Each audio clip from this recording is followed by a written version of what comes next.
Hey Track Gang, what's going on in this week's episode of the Boeville in Newtown? Well, it's right over here. Stand by and we'll get into what's happening this week.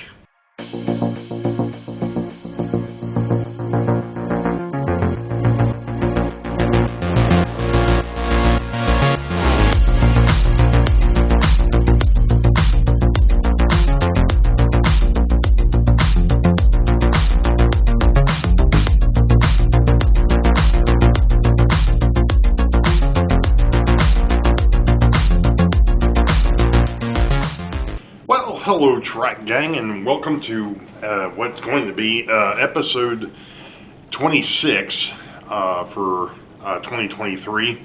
Right now, it does happen to be July 8th, 2023. I'm recording this one a little bit early because I've got some things that are going to be going on, and I want to try and get this taken care of ahead of time. So, what I've been working on today, and this is just going to be a fairly short video.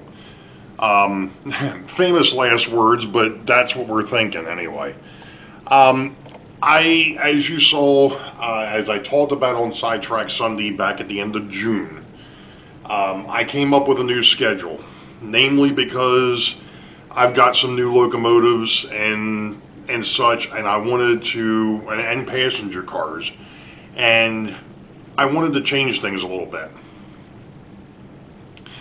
I wanted to get away from having passenger trains that went from one yard to Boeville station to the other yard. I decided I was going to start running express passenger trains along with local passenger trains, and of course we also now have our through freights and our local freights. So I came up with a schedule. Schedule looks pretty darn good. I like the way it looks. I went ahead and, of course, now when I've talked about it on Sidetrack Sunday, I only had the first 14 movements done.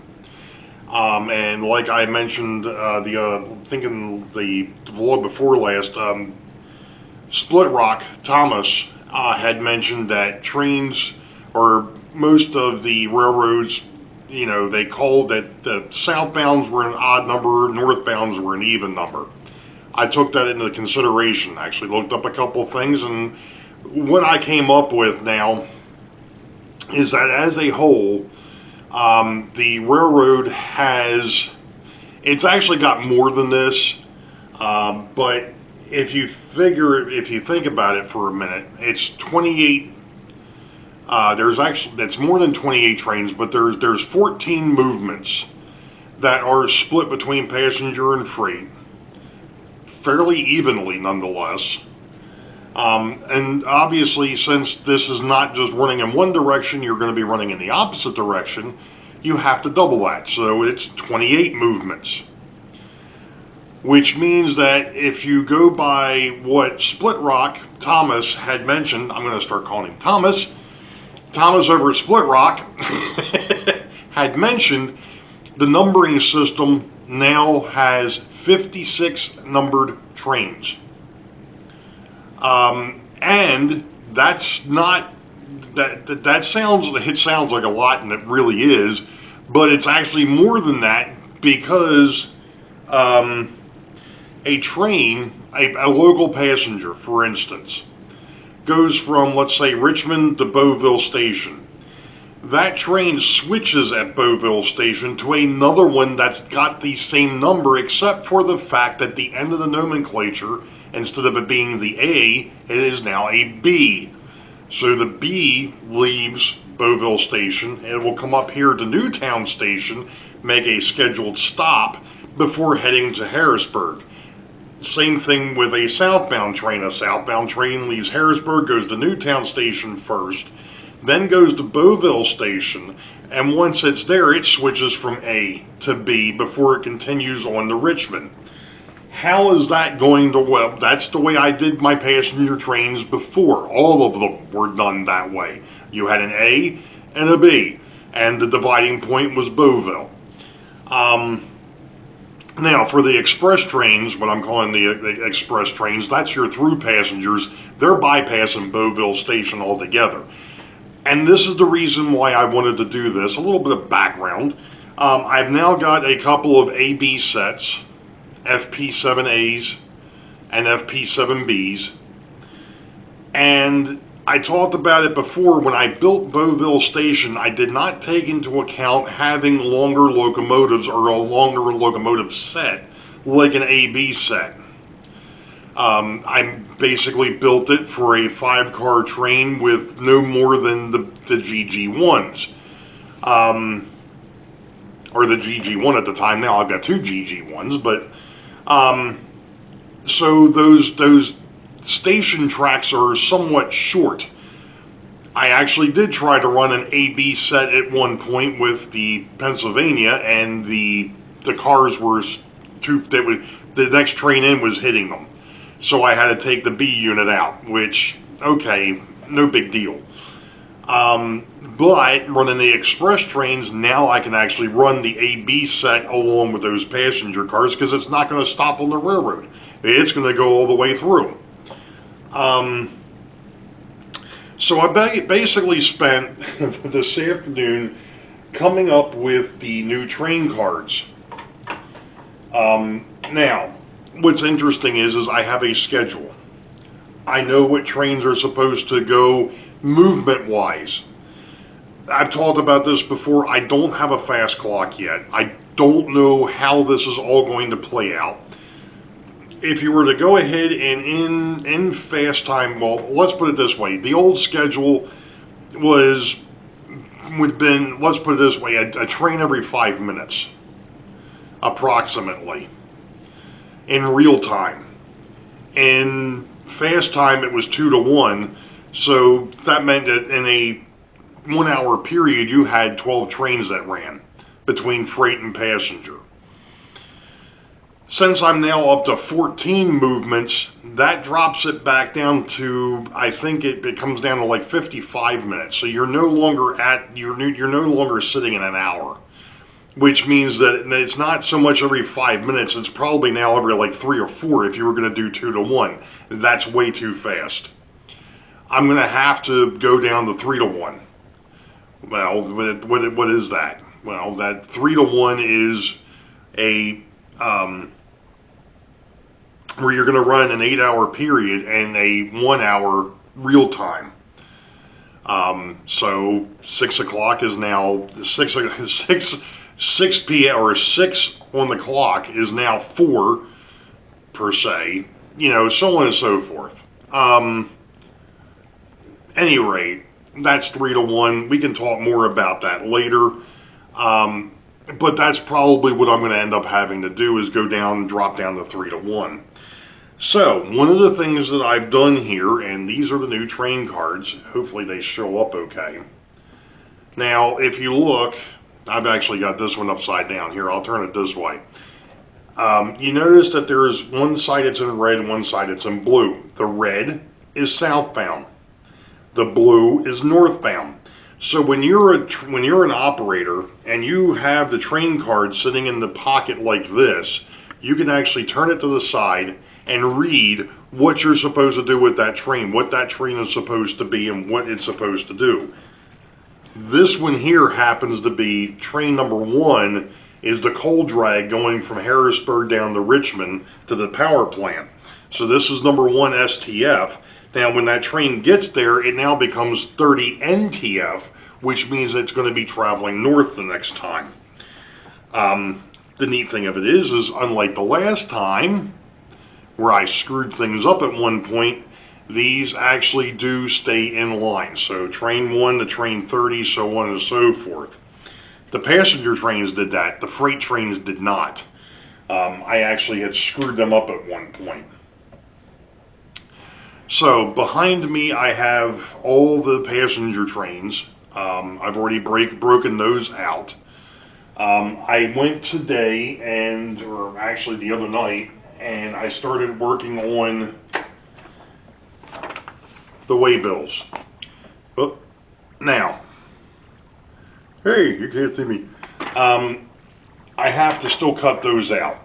I am going to use Waybills, only for the locals. The way that this is going to work, and I'm going to be attempting it at some point here in the very near future, the local trains, when let's say you're running the southbound local in Harrisburg, when the Harrisburg yardmaster builds that train, it's built on cycle 1. When the engineer takes and drops one car off at Newtown Station, the 2 cars at Atlantic Copper and Brass, and then the 6 cars at RBC Distribution, he will then turn those Waybills to cycle 2. He will then pick up the cars that are already there that are on cycle 2 and move them to cycle 3 before it gets to Boeville. Once it gets to Boeville, that yardmaster can look at those Waybills and determine where those cars are supposed to go. Some of them will be going to the warehouse, 6 of them. The other 3 will just be going into the yard for storage, moving forward, waiting for the next train to come through to pick them up to take them the rest of the way. The northbound works very, very much the same way. The only difference is instead of there being a stop before Boeville, it'll actually just be Richmond to Boeville. It'll pick up the new set of cars and it'll come up here to Weikert Industrial, and then it'll cycle into the yard. Now, one thing I did not mention. So cycle 1 is getting the car from the yard to an industry. We're talking southbound. Cycle 2 would be getting the said car from the industry to Boeville Yard. Cycle 3 takes it from Boeville Yard to Richmond. Cycle 4 takes it from Richmond back to Harrisburg. Now this is where things are going to get a little interesting. On cycle 4, when that car ends up back at Harrisburg, the waybill comes out, it gets stored, and that set of cars now goes to the back of the line on the through freight side. The next time that one of the locals comes up, whatever's up front would get tossed into that next local freight. So the reality of it is there's 2 southbounds and there's 2 northbounds, and they're on separate schedules. So in other words, the first half of the schedule, there's a north and a south. They don't happen at the same time. And then on the second half of the schedule, there's another north and south, and they happen at different time frames on the schedule. But this way, I'm going to be rotating. I think I'm going to be rotating the rolling stock a little bit more frequently, or a little bit easier than just going, okay, well, I want this car, that car, this car, or I'm looking at the car cards going, well, these are the last ones, or these are the last ones in, so they're all the way at the back, and the ones at the front are the ones that are going to go. And what's been happening, at least with the mixed freights north and south, one of the things that I was having an issue with is I was just picking and choosing whatever. And by doing that, you're mixing cars, and you're not really following any particular order. And it was starting to bug me a bit. So I'm going to give this a shot, see if it works. If it does, great. If it doesn't, then I'll figure something else out. But that's the way I see it working, at least for the moment. So I'm going to go through here and I'm going to cut these waybills out. I have not started making up the new car cards yet. I figure I'm going to go ahead and continue to play with it the way it is, and then I may go back and probably start maybe with some of the locals, or the stuff that would be a part of the locals, the gondola cars, the hopper cars, the refrigerator cars, the 40-foot box cars, and the 2 tank cars. See how that plays out first before I go hog wild and change all 200 and some odd pieces of rolling stock that I've got. So that's pretty much the update for the moment. I did look the other day, and I think because of what I mentioned on the other video, you know, YouTube's made some changes. I've got the subscriber count. I've got the what the heck was the other thing? I forgot what it was now. But the last thing was the number of watch hours, and I was still short on that. I'm still short. I think when I first talked about it, I was at like 2,060 something. The last I looked, I'm up over 2,200, which means I'm getting closer. I'm now down to needing like 700 hours of watch time.